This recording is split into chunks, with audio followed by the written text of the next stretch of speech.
Hello dear students, last lecture की अगर हम बात करें बेटा तो लास्ट लेक्चर में हमने रोटेशनल मोशन खत्म कर लिया था। ठीक है, आज हम एक नया सेक्शन स्टार्ट करने जा रहे हैं बेटा।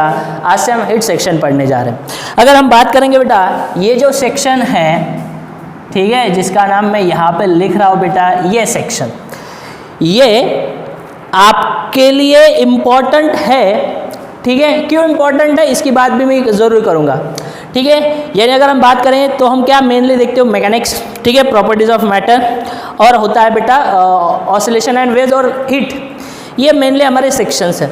अगर हम हीट सेक्शन की बात करें तो हीट सेक्शन में मेन मोटे मोटे तौर पे अगर हमें पढ़ना है तो क्या पढ़ना है, तो अगर मैं हीट की बात कर लेता हूँ, यानी अगर मैं इस सेक्शन की अगर बात कर ले बेटा, हीट की अगर हम बात कर ले तो हीट में मोटे मोटे तौर पे हमें पढ़ना क्या होता है, तो हम पढ़ते हैं बेटा थर्मल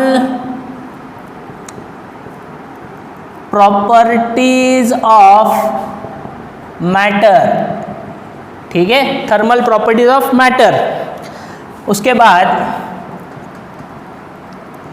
हीट ट्रांसफर, ये उसके बाद मोटे मोटे तौर पे बता रहा हूं बेटा, काइनेटिक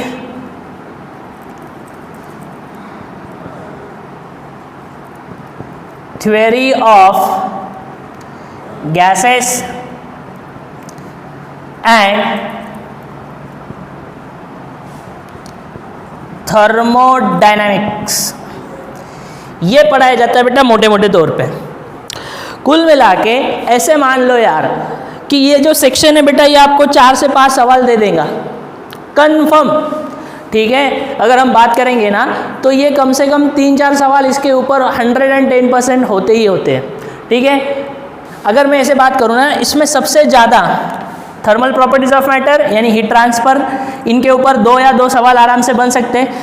थर्मोडायनेमिक्स के ऊपर श्योर शॉट 2 सवाल तो आएंगे, श्योर शॉट फिक्स। इनका तो फिक्स नहीं बोल सकता मैं, लेकिन इसका फिक्स होता है बेटा कि थर्मोडायनेमिक्स के ऊपर आपको सवाल मिलना ही मिलना है। तो ये जो मेन बात है बेटा, thermal properties of matter, heat transfer, KTG end thermodynamics. हालांकि आप केमिस्ट्री के अंदर भी थर्मोडायनेमिक्स पढ़ते हो, ठीक है, केमिस्ट्री के अंदर भी क्या पढ़ाया जाता है, थर्मोडायनेमिक्स। लेकिन कुछ चीज़ें हैं बेटा जो केमिस्ट्री के अंदर होती है लेकिन फिजिक्स के अंदर हम उनको बताते नहीं, जैसे कि इंथैल्पी। ठीक है, ये जो चीज़ें हैं इसके लिए आप केमिस्ट्री में पढ़ते हो लेकिन ये फिजिक्स में नहीं बताया जाता। लेकिन कुछ बातें ऐसी भी हैं जो फिजिक्स वाले बताते हैं लेकिन केमिस्ट्री में नहीं बताई जाती, जैसे कैरनोट साइकिल या कैरनोट हीट इंजन, रेफ्रिजरेटर। ये जो चीज़ें हैं ये फिजिक्स में पढ़ाते हैं लेकिन केमिस्ट्री में नहीं पढ़ाया जाता। और जो इंथैल्पी वगैरह है बेटा वो केमिस्ट्री में पढ़ाया जाता है लेकिन फिजिक्स में नहीं पढ़ाया जाता। यानी कुछ कम ज़्यादा है दोनों तरफ। बाकी थर्मोडायनेमिक्स एज इट इज़ है, उसमें थोड़ा बदलाव रहेगा जो आपको आगे जाके समझ में आएगा। तो ये थर्मोडायनेमिक्स केमिस्ट्री के अंदर भी पढ़ते हैं और इसके ऊपर आपको सवाल मिलना ही मिलना है। तो कुल मिला के हीट सेक्शन की अगर हम बात करें बेटा तो हीट में हमें ये पढ़ना है मोटे मोटे तौर पे, thermal properties of matter, heat transfer, KTG, heat transfer and radiation में इसको ऐसे बोल सकता हूँ, या हीट ट्रांसफर शॉर्ट में बोलेंगे क्योंकि सारे हीट को ट्रांसफर करने के मेथड्स के बारे में हम यहाँ पे बात कर लेते हैं।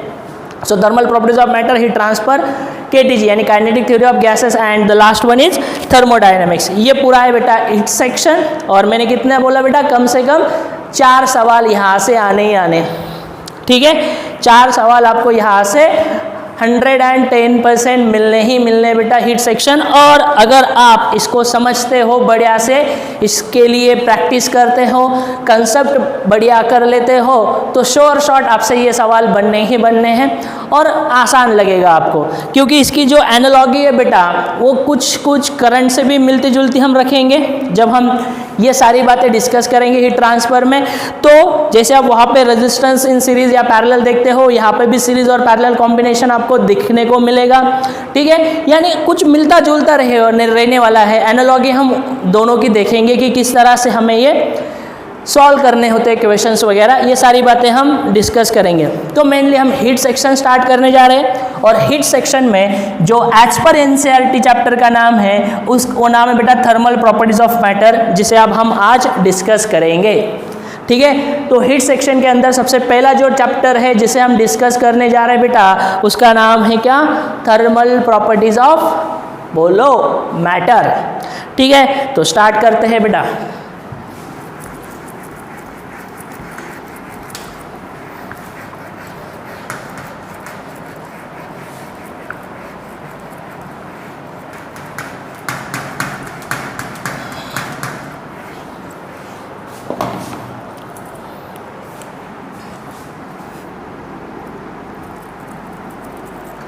थर्मल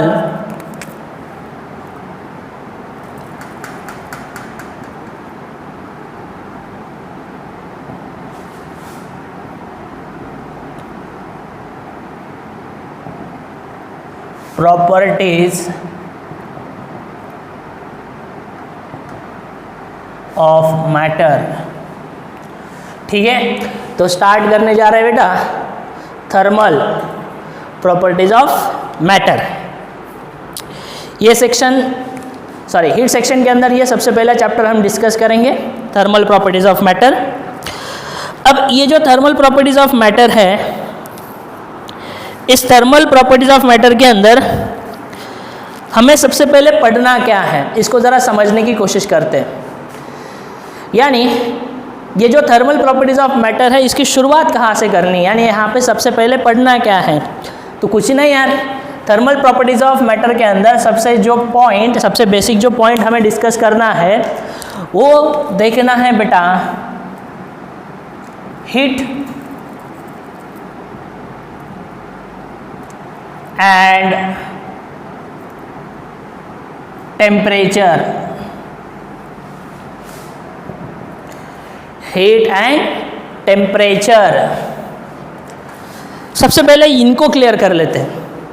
हीट एंड टेम्परेचर के बारे में कुछ मिथ्स है बेटा हमारे पास, कुछ मिसकंसेप्ट है जिसे हमें क्लियर करना है।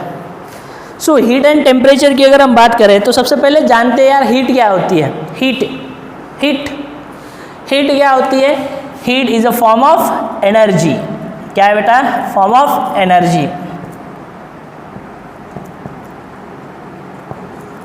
ठीक है, हीट क्या है बेटा? एनर्जी का फॉर्म है। अब हीट एनर्जी का फॉर्म है, यानी एग्जैक्टली हीट को समझना क्या है वो सबसे पहले समझते हैं। Heat is a form of energy. Heat is a form of energy. और ये हीट कैसी होती है बेटा? ये हीट फ्लो करती है। ये हीट क्या करती है बेटा? फ्लो करती है। अब ये क्यों फ्लो करती है? Due to the temperature difference. किस कारण? तो टेम्परेचर डिफरेंस के कारण हीट क्या करती है बेटा? फ्लो करती है। और कैसे फ्लो करती है heat? From higher temperature to lower temperature. यानी किसी बॉडी का टेम्परेचर अगर हाई होता है तो वहाँ से लेकर कहाँ फ्लो करती है बेटा? जिस बॉडी का टेम्परेचर, बोलिए, कम होता है। और कब तक फ्लो करती हैं? जब तक थर्मल इक्विलिब्रियम नहीं आ जाता, यानी दोनों बॉडी का टेम्परेचर बराबर नहीं होता, तब तक जो हीट है बेटा वो फ्लो करती है। और जिस बॉडी के अंदर ये हीट जाती है बेटा, उस बॉडी का टेम्परेचर बढ़ता है, और जिससे हीट निकालते हैं बेटा उसका टेम्परेचर घटता है। ये बहुत फंडामेंटल बातें हैं यार। अगर मान लेता हूँ बेटा यहाँ पे अगर कोई बॉडी है, ए बॉडी, ठीक है, इसके अंदर हमने क्यू हीट दी, तो इसका जो टेम्परेचर रहेगा, इसका जो टेम्परेचर रहेगा वो बढ़ेगा। और अगर ये कोई क्यू बॉडी है, सॉरी बी बॉडी है, इस बॉडी से हमने suppose to be Q heat बाहर निकाल ली, तो ये जो बॉडी रहेगी बेटा, इस बॉडी का टेम्परेचर घटेगा। ये फंडामेंटल्स बातें हैं यार, आपको पता है। और अगर मैं ऐसे मान लेता हूँ बेटा कि अगर कोई यहाँ पे ए बॉडी है और इसका टेम्परेचर अगर ज़्यादा है, और अगर यहाँ पे कोई बी बॉडी है, इसका टेम्परेचर अगर कम है, और अगर ये बॉडी इसके कांटेक्ट में आ गई, तो heat A to B flow करेगी। ठीक है, और कब तक फ्लो करेगी? जब तक ये थर्मल इक्विलिब्रियम अचीव नहीं कर लेती। ये बहुत ही फंडामेंटल बातें आपके पास क्लियर है। तो मैंने बोला heat is a form of energy, ये बात आपको क्लियर है। Is always flow from higher temperature to lower temperature. ठीक है, एक एनर्जी का फॉर्म वगैरह वगैरह वगैरह। ठीक है, यूनिट अगर बात करेंगे तो हीट का यूनिट क्या है बेटा? जूल है। ठीक है, बाद में हम उसको लिखते हैं कैलोरी वगैरह में, वो सारी बातें हैं बाद वाली। तो ये सारी बातें आपके पास है हीट के बारे में। अब बात करें बेटा टेम्परेचर की। हीट की बेसिक फंडामेंटल बातें तो मैंने क्लियर कर ली। अब मुझे बात करनी बेटा किसकी, सॉरी, किसकी बात करनी बेटा, टेम्परेचर। अब ये टेम्परेचर क्या है, ये टेम्परेचर क्या है? टेम्परेचर को हम अगर डेफिनेशन के तौर पे समझे तो टेम्परेचर को किस तरह से डिफाइन किया जा सकता है? तो हम बोलते हैं it is the degree of hotness और coldness. It is the degree of hotness. Temperature को क्या बोला जाएगा बेटा कि ये डिग्री ऑफ हॉटनेस है। अगर किताबी डेफिनेशन जो बचपन में पढ़ी है वो आपको अगर पता है तो उस डेफिनेशन की बात मैं कर रहा हूँ बेटा यहाँ पे कि टेम्परेचर को किस तरह से डिफाइन किया जाएगा, degree of hotness. Bus enough, यही डेफिनेशन है टेम्परेचर की। अगर टेम्परेचर की ये डेफिनेशन है कि डिग्री ऑफ हॉटनेस, तो मिसकंसेप्ट क्या है, यानी क्या एग्जैक्टली कन्फ्यूजन होता है हमें हीट और टेम्परेचर में? तो मैंने यहाँ पे आपको ये बताया कि अगर हम किसी बॉडी को हीट दे दें, अगर हम किसी बॉडी को हीट दे दें तो उसका टेम्परेचर बढ़ जाता है। अगर हम किसी बॉडी से हीट निकालें तो उसका टेम्परेचर घट जाता है। चलो मैं आपको एक सिच्युएशन देता हूँ, एक एक्झाम्पल घेऊया। त्या एक्झाम्पलवरून तुम्हाला क्लॅरिटी मिळेल की एक्झॅक्टली मला काय म्हणायचं आहे। सपोज टू बी दोन मित्र आहेत, ठीक आहे, दोन मित्र आहेत आणि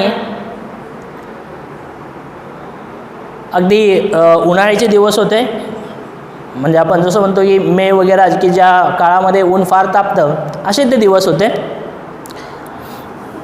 आणि त्या दोन्ही मित्रांनी फिरायला जाण्याचा प्लॅन बनवला आणि बाईक होती, निघाले फिरण्यासाठी। आणि त्या एक्साइटमेंटमध्ये ते विसरले की आपल्या गाडीमध्ये पेट्रोल फार कमी आहे आणि मस्तपैकी फिरत फिरत फिरत फिरत फिरत चालले होते रस्त्याने। आणि अचानक एका रस्त्यामध्ये, म्हणजे असं की त्या ठिकाणी आजूबाजूला काहीच नाही, अशा एक विरान जसं आपण जागा म्हणूयात, त्या जागेमध्ये त्यांची जी गाडी आहे त्या गाडीचं पेट्रोल संपलं आणि ती गाडी बंद पडली। मग गाडी बंद पडली, अगदी दूरवर बघितलं तर काहीच नाही, आजूबाजूला कोणी लोक नाही, काहीच नाही, काहीच नाही, असं एकदम, कारण की अगदी दुपारची वेळ होती, साधारणपणे 1:30-2 वाजेची, की ज्या काळामध्ये ऊन फार तापलेलं असायचं।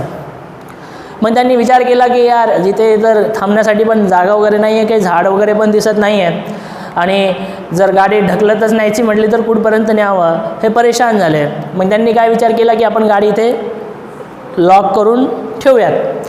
मग त्यांनी गाडी हँडल लॉक वगैरे केली आणि त्यांनी विचार केला की आपण दूर असं जाऊयात, रस्त्याने कुठेतरी जाऊयात, दूर दूर चालत जाऊयात आणि आपल्याला काहीतरी गाव वगैरे काहीतरी मिळेल की जिथे आपलं कोणीतरी मदत करू शकेल। मग त्यांनी ती जी गाडी आहे ती रस्त्याला लावली आणि ते रस्त्याचे खाली उतरले आणि चालत गेले, दूरपर्यंत गेले। दूर गेल्यानंतर त्या ठिकाणी त्यांना असं दुरूनच एक झाड दिसलं, एक झाड दिसलं आणि झाड दिसलं, पण ते झाड पूर्णपणे वाळलेलं होतं, म्हणजे त्याला काही पालवी वगैरे काही नव्हते, पानं वगैरे काही नव्हतं। पण त्यांना वाटलं की तिथे काहीतरी असणार, कारण की थोडं हिरवगार वगैरे दिसत होतं त्या साईडला। मग त्यांनी तिकडे जाण्याचा, म्हणजे तिकडे जाण्याचा मार्ग धरला आणि तिथे जवळ गेल्यानंतर त्यांना असं जाणवलं की तिथे गार्डन आहे। काय तिथे एक गार्डन। त्या गार्डनमध्ये ते गेले। आता गार्डनमध्ये गेल्यानंतर साधारणपणे तिथे गार्डन वगैरे होतं, म्हणजे मस्तपैकी हिरवेगार गवत वगैरे होतं, झाडं झुडपं होते, पण असं सावली वगैरे मिळेल असं काही ठिकाण त्या ठिकाणी मात्र नव्हतं। पण ते सगळं गार्डन फिरले, मग त्यांना लक्षात आलं की आपण दूरवरून ते एक झाड बघितलेलं होतं, पण ते झाड अगदी गार्डनच्या शेवटच्या कोपऱ्याला होतं तिकडे। मग त्या गार्डनच्या त्या कोपऱ्याला गेले, त्या कोपऱ्याला त्यांनी बघितलं झाड तर फार मोठं आहे, फार उंच आहे, पण झाडाला पानं नाही आहे, पण झाडाच्या ठिकाणी थोडी का होईना सावली पडती आहे खाली, कारण की पानं जरी नसले पण ते जे फांद्या वगैरे आहे त्यानुसार थोडी सावली त्यांना त्या ठिकाणी जाणवली। आणि त्यांना हे पण जाणवलं की यार त्या ठिकाणी 2 बेंचेस आहेत आणि साईडला पाण्याची व्यवस्था पण आहे। मग त्यांनी पाणी वगैरे पिलं आणि ते म्हणे आता आपण फार थकलो आहे म्हणे, आपण एक काम करू, इथंच थोडा वेळ आराम करू म्हणे गार्डनमध्ये आणि नंतर परत आपल्या गाडीकडे जाऊ म्हणे। मग त्यांनी 2 बेंचेस बघितले, एक बेंच होता बेटा लोखंडी, पूर्णपणे लोखंडचा बनलेला, आणि जो दुसरा बेंच होता तो होता लाकडी बेंच. ठीक आहे, एक कोणता होता लोखंडी आणि दुसरा कोणता होता बेटा लाकडी बेंच. आणि अगदी साधारणपणे मी सांगितली होती वेळ किती 1:30-2ची, आणि त्याला तिथपर्यंत जाऊन 3 वाजले होते. म्हणजे खूप कडक ऊन होतं. एवढं कडक ऊन पडलेलं असताना त्यांनी कोणत्या बेंचवरती बसायला पाहिजे, लाकडी की लोखंडी?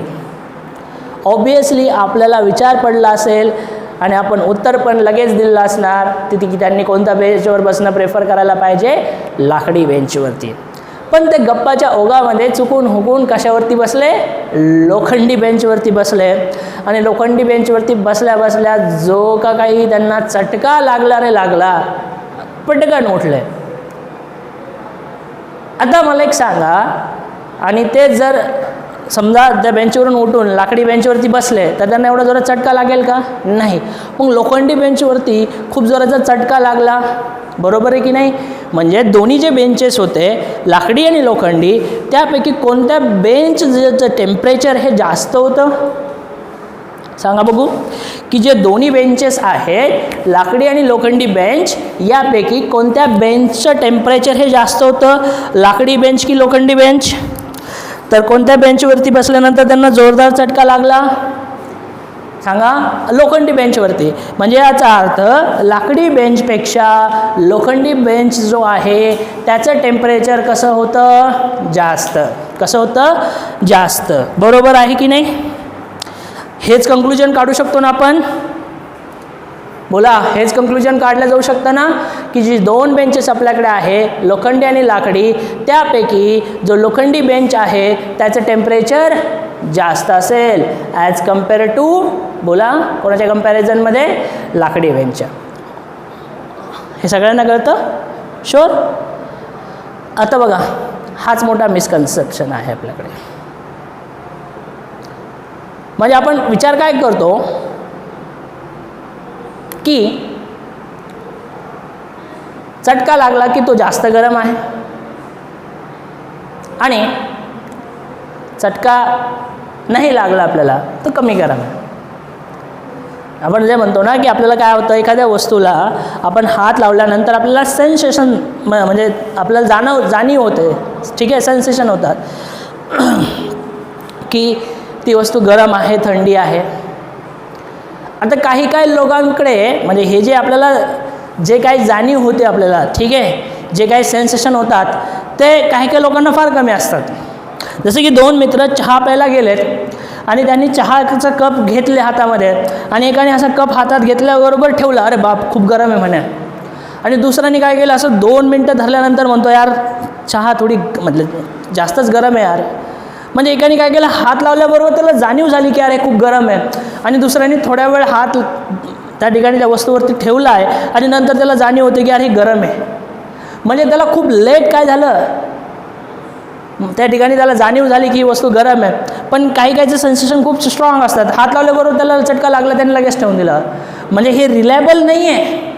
हे व्यक्ती टू व्यक्ती काय करतं आहे, व्हॅरी करतं आहे. कोणाला फार लवकर चटका जाणवतो, कोणाला काय काळाने चटका जाणवतो. म्हणजे टेम्परेचर जर मेजर करायचं असेल तर हे रिलायबल नाही आहे. एखादी वस्तू गरम आहे, थंड आहे, हे आपण आपल्या जाणीववरून नाही ठरवू शकत. कारण की काहींना खूप उशिरा त्याची जाणीव होते, काहींना फार लवकर जाणीव होते, काहींना खूप गरम लागतं, काहींना थोडं गरम कमी लागतं. ठीक आहे, सांगायचं तात्पर्य काय, मी पहिल्या एक्झाम्पलवरती परत एक देतो, बघा लक्षात घ्या. आपण म्हटलं की जो लोखंडी बेंच होता त्या लोखंडी बेंचचं टेम्परेचर खूप जास्त आहे ॲज कम्पेअर टू लाकडी बेंच. आता 2 गोष्टी यामध्ये मी तुम्हाला क्लिअर करतो. कोणत्या 2 गोष्टी? पहिली गोष्ट, परत एक सिच्युएशन देतो, त्या सिच्युएशननुसार तुम्ही ॲनालिसिस करा, तुम्हाला जाणवेल ती गोष्ट. कन्सिडर करूयात की आपली जी क्लासरूम आहे, ह्या क्लासरूममध्ये आपण AC लावला आहे. ठीक आहे, आता तुम्ही क्लासरूममध्ये नाही आहे. जर क्लासरूममध्ये असताना तर ही फील वेगळी आलेली असते. ठीक आहे, पण तुम्ही क्लासरूममध्ये नाही आहे, तुम्ही घरी बसूनच अंदाजा इमॅजिन करायचे, व्हिज्युअलाइज करायचे जे काही मी तुम्हाला सांगतोय की आपल्या क्लासरूममध्ये काय लावला, एक AC लावला आहे. आणि डोर विंडो अगदी सगळं क्लोज आहे आणि जो AC आहे त्या ACचं टेम्परेचर साधारणपणे 25 ठेवूयात आपण, 25 डिग्री सेल्सिअस जे आहे हे टेम्परेचर आपण ठेवलं आहे. म्हणजे पुऱ्या हॉलचं जे टेम्परेचर मेंटेन असेल ते कितीवरती असणार आहे, रूम टेम्परेचर जे असेल पुऱ्या हॉलचं जे टेम्परेचर असेल ते किती असणार आहे, 25 डिग्री सेल्सिअस. म्हणजे याचा अर्थ पुऱ्या हॉलसाठी आपण जर विचार केला तर आपण टेम्परेचर सेट केलं आहे 25 डिग्री सेल्सिअस. पुऱ्या हॉलचं टेम्परेचर किती असणार आहे, 25 डिग्री सेल्सिअस. आणि आता मी तुम्हाला सांगितलं की तुमच्या आजूबाजूला जेवढे काही ऑब्जेक्ट्स आहेत, तुमच्या आजूबाजूला जेवढे काही ऑब्जेक्ट्स आहेत ह्या सगळ्या ऑब्जेक्ट्सला तुम्ही टच करायचं आणि तुम्हाला ते जाणीव होईल की तुम्ही ज्या बेंचवरती बसला त्या बेंचला जर टच केलं तर त्याचं टेम्परेचर थोडंसं वेगळं लागेल. जी नोटबुक तुमच्याकडे आहे त्या नोटबुकच्या पेजेसला जर टच केलं तर त्याचं टेम्परेचर वेगळं जाणवेल. जो पेन, जो पेन्सिल, जो कंपास, जे तुम्ही सगळ्या गोष्टी ज्या यूज करतायत त्याला जर तुम्ही टच केलं तर टेम्परेचर तुम्हाला वेगळं लागेल. म्हणजे प्रत्येक वस्तूचं टेम्परेचर हे वेगवेगळं असेल. हालाकी टेम्परेचर किती आहे पुऱ्या हॉलचं, 25 डिग्री सेल्सिअस. आता पुढे ह्याच गोष्टीला, ह्याच एक्झाम्पलला जर आपण टेम्परेचरचं जे एक्झाम्पल बघितलं, पहिल्या जे एक्झाम्पल बघितलं त्यासोबत जर लिंक केलं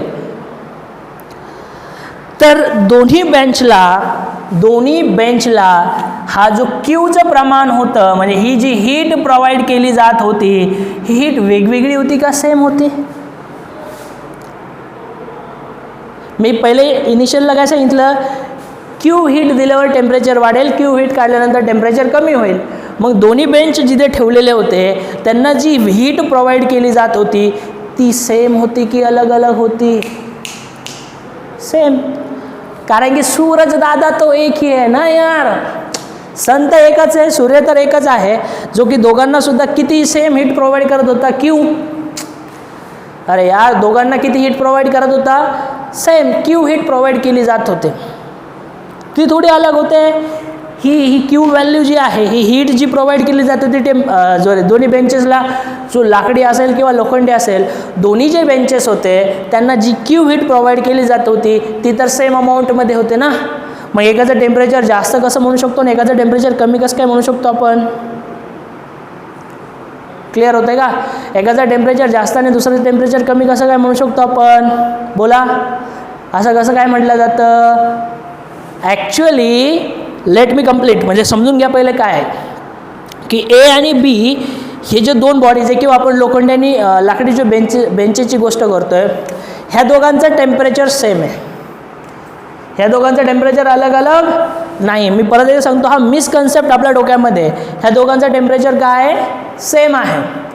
कारण की ह्या दोघांना हे बरोबर आहे अगदी, ह्या दोघांना क्यू तर सेम देण्यात येते ना, म्हणजे या दोघांचं टेम्परेचर कसं असणार आहे? सेम असणार आहे. मग जे आपल्याला जाणवतं ते काय? जो चटका आपल्याला अचानक लागला तो चटका कोणता चटका आहे? तो चटका कशामुळे जाणवला आपल्याला? बोला. दोघांना तर Q amount of heat same, म्हणजे जी काही क्यू अमाऊंट आहे हीटची ती तर दोघांना पण सेम दिली आहे. मग आपला जो चटका जाणवला तो चटका होता कोणता? तर ॲक्च्युअली ते टेम्परेचर नसून ते हीट होती. कारण की सराउंडिंगच्या टेम्परेचरपेक्षा त्या बॉडीचं टेम्परेचर जास्त होतं का? म्हणजे हीट जास्त होते ना. म्हणजे हीट काय करत होती? बेंच टू सराउंडिंग ट्रान्सफर होत होती. हीट काय करत होती? बेंच टू सराउंडिंग काय करत होते? ट्रान्सफर होते. हीट काय होती? बेंच टू सराउंडिंग काय होते? ट्रान्सफर होते. आणि ही जी इमिट करते ना हीट, तो बेंच, तो हीट इमिट करण्याचा जो त्याचा रेट होता ना, त्या मटेरियलचा जो रेट होता ना तो जास्त होता. तुम्ही विचार करा, तुम्ही लाकडी बेंचवरती जरी बसले असते तर कालांतरी 5-10 मिनटानंतर तुम्हाला चटका लागला असता.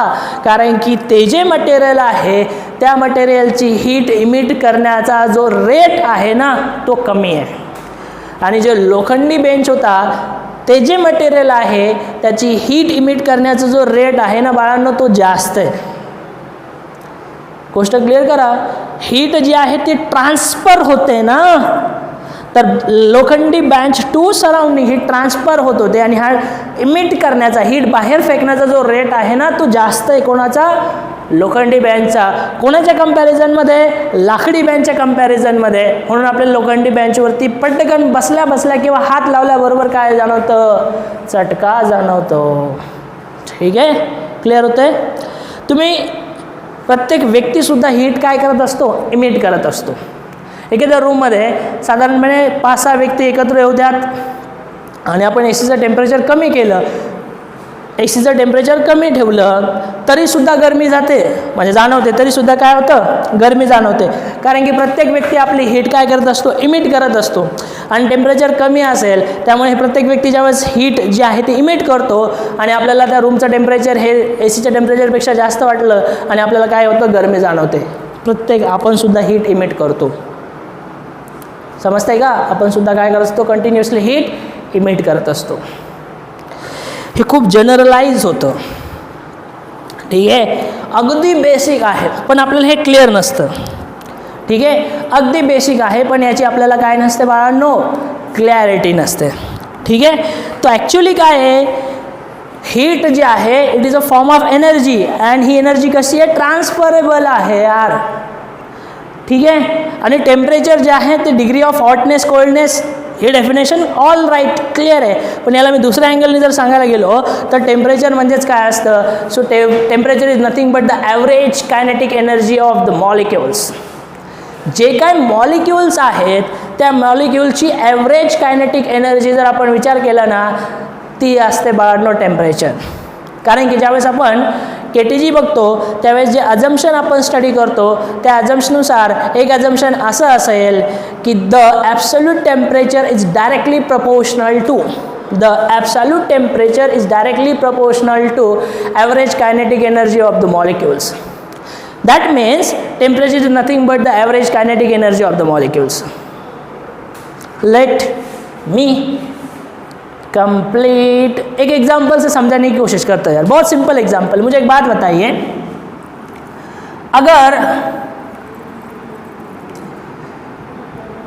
यहाँ पे, चलो मैं बात कर लेता हूँ बेटा वर्क की. वर्क, सो वर्क का यूनिट क्या है बेटा, जूल. और अब भी मैंने लिखा बेटा हीट, तो हीट का यूनिट भी क्या है, जूल. ठीक है, वर्क से यूनिट क्या है, हीट. सॉरी, वर्क से यूनिट क्या है, जूल. हीट से यूनिट क्या है, जूल. ओके, मग ये जो दोनों क्वांटिटीज है बेटा वर्क एंड हीट, ये दोनों सेम है या अलग अलग है? क्योंकि वर्क का यूनिट भी तो जूल है और हीट का यूनिट भी तो जूल है, तो ये दोनों क्वांटिटीज सेम है या अलग अलग है? और अगर ये सेम है तो इनके दो नाम क्यों हैं? अगर ये सेम है तो इनके दो नाम क्यों हैं? अब ध्यान से सुनना. वर्क की अगर हम बात करें बेटा तो वर्क एनर्जी पावर में हमने बात कर ली है बेटा वर्क एनर्जी थ्योरम, जहां पे हम लिखते हैं कि W is equal to delta KE के बराबर होता है. That means work done is equal to change in kinetic energy. यानी वर्क क्या है बेटा, एक एनर्जी का फॉर्म है. हम ऐसे भी बोलेंगे वर्क जो है बेटा वो क्या करता है, एक एनर्जी का फॉर्म या एक एनर्जी है बेटा जिसको ट्रांसफ़र किया जाता है. वर्क के द्वारा हम क्या करते हैं बेटा, एनर्जी को ट्रांसफ़र करते हैं. वर्क के द्वारा हम क्या करते हैं बेटा, एनर्जी को ट्रांसफ़र करते हैं. फॉर एग्जांपल एक यहाँ पे ब्लॉक रखा हुआ है, इनिशियल इसकी वेलोसिटी 0 है. अगर हम इसके ऊपर फोर्स लगा दें और इसको यहाँ ले क्या है, यानी यहाँ पे S डिस्प्लेसमेंट करें, अब इसकी वेलोसिटी बढ़कर कुछ V हुई होगी. यानी यहाँ पे इसका अगर मैं मास M बोल देता हूँ तो हमने क्या किया बेटा, फोर्स लगाया, यानी एक एनर्जी दी, एनर्जी ट्रांसफ़र कर ली ना बेटा, यहाँ से यहाँ तक इसमें एनर्जी का ट्रांसफ़र हुआ, यानी ये चेंज इन काइनेटिक एनर्जी हो. तो ये जो तरीका है यहाँ पे एनर्जी को ट्रांसफर करने का तरीका होता है बेटा मैकेनिकल। कौन सा तरीका होता है? मैकेनिकल। और हीट के थ्रू भी हम एनर्जी को ट्रांसफर ही करते हैं क्योंकि एनर्जी का फॉर्म है हीट, ठीक है। तो यहाँ पे भी हम एनर्जी को ही ट्रांसफर करते हैं, लेकिन यहाँ पे जो मेथड होती है ना वो नॉन मैकेनिकल मेथड होती है। कौन सी मेथड होती है? नॉन मैकेनिकल मेथड होती है। यहाँ पे भी तो एनर्जी को ट्रांसफर ही किया जाता है ना। अब देखो वर्क क्या है? Change in kinetic energy. तो हीट देने पे भी काइनेटिक एनर्जी में चेंज आता है, लेकिन यहाँ पे मैं काइनेटिक एनर्जी की बात कर रहा हूँ, लेकिन एक्चुअल में वो होती है बेटा इंटरनल एनर्जी। एक्चुअल में क्या होती है? Internal energy. बात समझ लो, आगे जाके पढ़ने वाले हम इंटरनल एनर्जी के बारे में। एक्चुअल में क्या बात करनी होती है बेटा? Internal energy. मैं यहाँ पे आपको काइनेटिक एनर्जी के तौर पे समझाने की कोशिश कर रहा हूँ बेटा यहाँ पे आपको। तो एक्चुअल में अभी हीट देने पर भी काइनेटिक एनर्जी में क्या आता है बेटा? चेंज, क्योंकि temperature is directly proportional to average kinetic energy. तो क्यू यानी हीट प्रोवाइड करने पर टेम्परेचर बढ़ता है, इसका मतलब मॉलिक्यूल की काइनेटिक एनर्जी बढ़ती है। मॉलिक्यूल की क्या बढ़ती है बेटा? काइनेटिक एनर्जी बढ़ती है। बात क्लियर करो। तो इसका मतलब जब वर्क होता है तो काइनेटिक एनर्जी में चेंज होता है, और जब हीट भी ट्रांसफर होती है तभी भी तो काइनेटिक एनर्जी में चेंज होता है। लेकिन ये तरीका मैकेनिकल है और ये कौन सा है बेटा? नॉन मैकेनिकल तरीका है। बात समझ में आती है? ठीक है। तो एक्चुअल में यही सारा कंसेप्ट है बेटा किसका? हीट एंड टेम्परेचर का। तो यही पूरा कंसेप्ट है बेटा किसका? हीट एंड टेम्परेचर का, ये सारा कंसेप्ट है, ठीक है।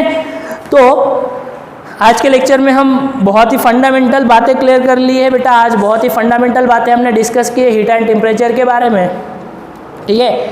आने वाले लेक्चर में हम हीट एंड टेम्परेचर के बारे में और ज़्यादा समझने की कोशिश करेंगे एग्जैक्टली क्या है, और आगे का लेक्चर हम कंटिन्यू करेंगे। सो आज के लिए बस इतना ही, रुक जाते हैं। Thank you so much. मिलते बेटा नेक्स्ट लेक्चर में। Have a nice day.